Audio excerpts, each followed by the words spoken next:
राधे राधे दोस्तों, आइए आज हम जानते हैं श्री कृष्ण के वृंदावन धाम के बारे में। इसके पहले आप मेरे चैनल को ज़रूर लाइक करें और सब्सक्राइब करें और वीडियो को पूरे अंत तक ज़रूर देखें। ब्रजमंडल में मथुरा, गोकुल, नंदगांव, वृंदावन, बरसाना, गोवर्धन आदि क्षेत्र आते हैं। मथुरा जहाँ श्री कृष्ण की जन्म भूमि है, वहीं गोकुल उनके बाल लीला की भूमि है। श्री कृष्ण जब थोड़े बड़े हुए तो वृंदावन उनका प्रमुख लीला स्थल बन गया। उन्होंने यहाँ रास रचा और दुनिया को प्रेम का पाठ पढ़ाया। बरसाना श्री राधा की जन्म भूमि है और उनका परिवार भी वृंदावन में आकर रहने लगा। आओ जानते हैं वृंदावन धाम के ये 8 चमत्कार या रहस्य को। सबसे पहला है रंग महल। वृंदावन में रंग महल है। प्रतिदिन मंदिर के अंदर स्थित रंग महल में कृष्ण राधा का पलंग लगा दिया जाता है और पूरे रंग महल सजा दिया जाता है तथा राधा रानी जी का श्रृंगार सामान रखकर मंदिर के दरवाजे बंद कर दिए जाते हैं।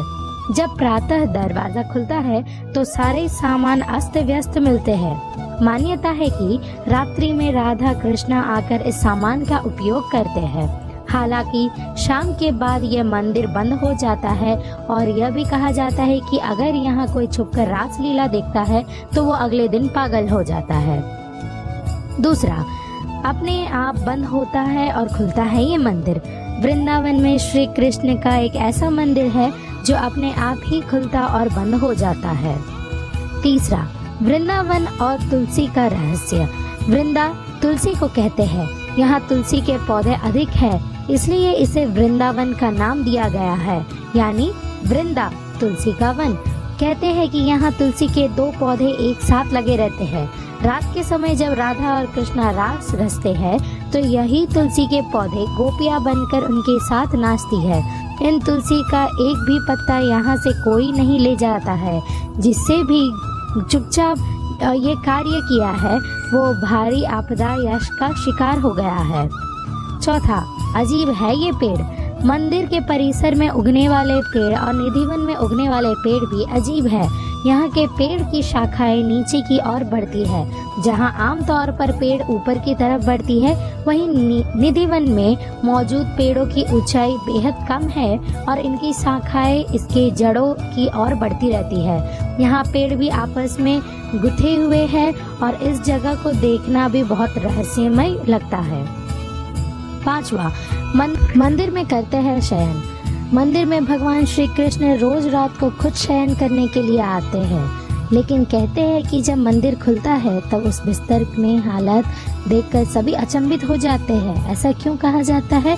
क्योंकि मंदिर में पुजारी रोज रात को साफ सुथरी चादर गद्दी के ऊपर बिछाते हैं, परंतु जब मंदिर के कपाट खुलते हैं तब लोग अचंभित हो जाते हैं कि मंदिर के बिछौने में कैसे उनको सिलबट्टे मिले।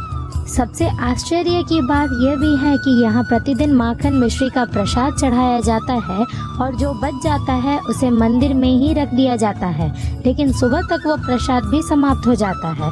आखिर कौन खा जाता होगा ये प्रसाद? रात में यहाँ कोई भी नहीं रुकता है। स्थानीय लोगों के अनुसार ऐसा बरसों से होता आ रहा है।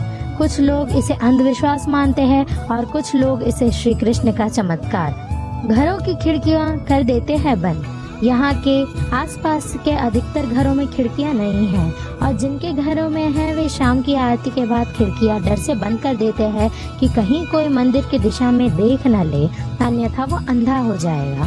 7वां नंबर, निधिवन। कहते हैं कि आज भी समय समय पर प्रभु वृंदावन के निधिवन और मधुवन में रास भी करते रहते हैं। वहाँ के मंदिरों में भ्रमण भी करते हैं। कहते हैं कि श्री कृष्ण वृंदावन के निधिवन में रास लीला करने के लिए आते हैं। लोगों का मान्यता यह है कि हर रात आरती के बाद श्री कृष्ण, राधा और उनकी गोपियाँ रास रचते हैं।